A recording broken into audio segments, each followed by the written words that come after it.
Hindi ko talaga lubos akalain na makakapagtrabaho ka dati sa barko. Hindi ko talaga alam dati na may ganitong industriya pala. Nasabihan nga lang ako ng mga katrabaho ko dati na, MJ, apply tayo sa barko. Kasi nga patapos na yung kontrata namin nun sa Dubai. At sabi ko pa nga dati, naku, hindi naman ako matatanggap dyan, kaya wag na lang. Pero ang ending, ako pa yung naunang nakasampa.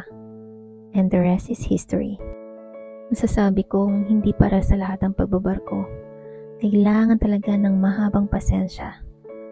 At minsan kapag napapagod ka na at gusto mo nang umuwi, lagi ko lang iniisip kung ano yung naging rason kung bakit ako nandun. At lagi kong iniisip na napakaswerte ko, isa ako sa mga nagkaroon ng pagkakataon na magtrabaho dito sa libu-libong nangangarap na makapagtrabaho, nabigyan tayo ng pagkakataon na mapunta dito.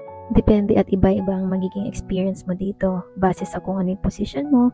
Pero kapag restaurant service ka, naku, sulitin mo nang matulog ng mahaba dahil hindi mo na yan mararanasan pag sumampa ka dito.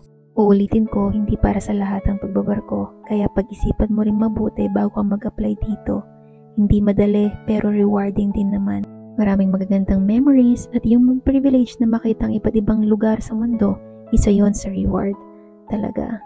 Bukod doon sa mga ibang klase ng tao na makakasalumuha at makikilala mo at magiging kaibigan na kinalaunan na naging kapamilya mo na, walang katumbas yun.